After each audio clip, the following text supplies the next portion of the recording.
When in the course of human events, it becomes necessary for one people to dissolve the political bands which have connected them with another, and to assume among the powers of the earth the separate and equal station to which the laws of nature and of nature's God entitle them, a decent respect to the opinions of mankind requires that they should declare the causes which impel them to the separation.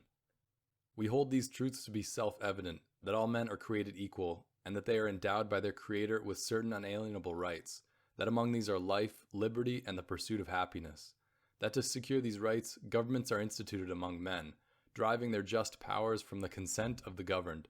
that whenever any form of government becomes destructive of these ends, it is the right of the people to alter or to abolish it, and to institute new government, laying its foundation on such principles and organizing its powers in such form, as to them shall seem most likely to affect their safety and happiness. Prudence, indeed, will dictate that governments long established should not be changed for light and transient causes, and accordingly all experience hath shown that mankind are more disposed to suffer, while evils are sufferable, than to right themselves by abolishing the forms to which they are accustomed. But when a long train of abuses and usurpations, pursuing invariably the same object, evinces a design to reduce them under absolute despotism, it is their right, it is their duty, to throw off such government, and to provide new guards for their future security. Such has been the patient sufferance of these colonies, and such is now the necessity which constrains them to alter their former systems of government. The history of the present King of Great Britain is a history of repeated injuries and usurpations, all having in direct object the establishment of an absolute tyranny over these states. To prove this, let facts be submitted to a candid world. He has refused his assent to laws, the most wholesome and necessary for the public good. He has forbidden his governors to pass laws of immediate and pressing importance, unless suspended in their operation till his assent should be obtained, and when so suspended, he has utterly neglected to attend to them. He has refused to pass other laws for the accommodation of large districts of people, unless those people would relinquish the right of representation in the legislature, a right inestimable to them and formidable to tyrants only. He has called together legislative bodies at places unusual, uncomfortable, and distant from the depository of their public records, for the sole purpose of fatiguing them into compliance with his measures. He has dissolved representative houses repeatedly, for opposing with manly firmness his invasions on the rights of the people.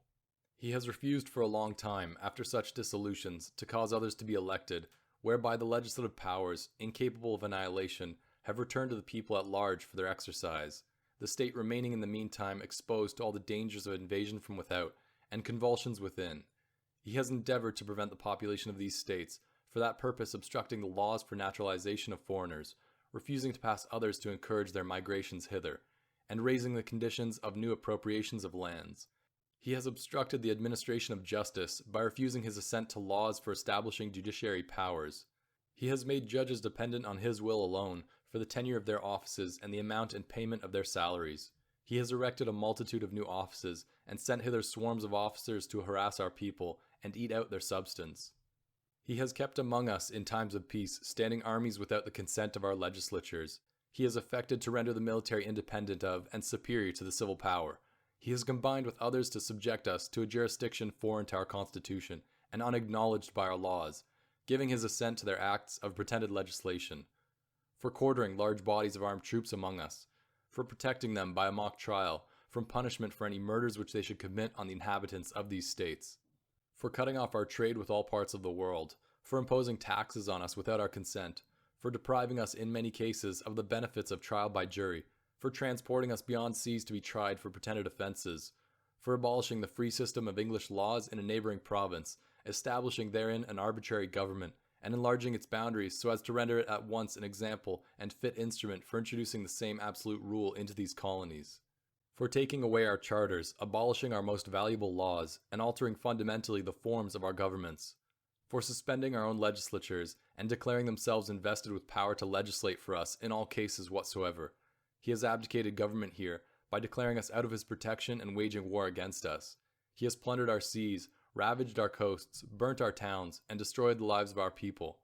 He is at this time transporting large armies of foreign mercenaries to complete the works of death, desolation, and tyranny, already begun with circumstances of cruelty and perfidy scarcely paralleled in the most barbarous ages, and totally unworthy the head of a civilized nation. He has constrained our fellow citizens taken captive on the high seas to bear arms against their country, to become the executioners of their friends and brethren, or to fall themselves by their hands. He has excited domestic insurrections amongst us, and has endeavored to bring on the inhabitants of our frontiers, the merciless Indian savages, whose known rule of welfare is an undistinguished destruction of all ages, sexes, and conditions. In every stage of these oppressions, we have petitioned for redress in the most humble terms. Our repeated petitions have been answered only by repeated injury. A prince whose character is thus marked by every act which may define a tyrant is unfit to be the ruler of a free people. Nor have we been wanting in attentions to our British brethren. We have warned them from time to time of attempts by the legislature to extend an unwarrantable jurisdiction over us. We have reminded them of the circumstances of our emigration and settlement here. We have appealed to their native justice and magnanimity, and we have conjured them by the ties of our common kindred to disavow these usurpations, which would inevitably interrupt our connections and correspondence. They too have been deaf to the voice of justice and of consanguinity. We must, therefore, acquiesce in the necessity which denounces our separation, and hold them, as we hold the rest of mankind, enemies in war, in peace friends.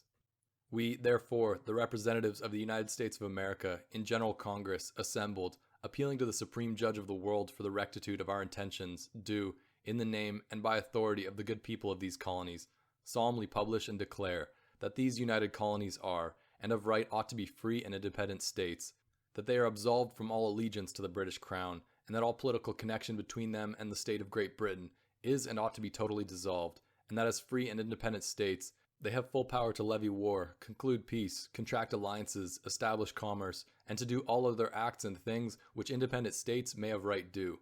And for the support of this declaration, with a firm reliance on the protection of divine providence, we mutually pledged each other our lives, our fortunes, and our sacred honor.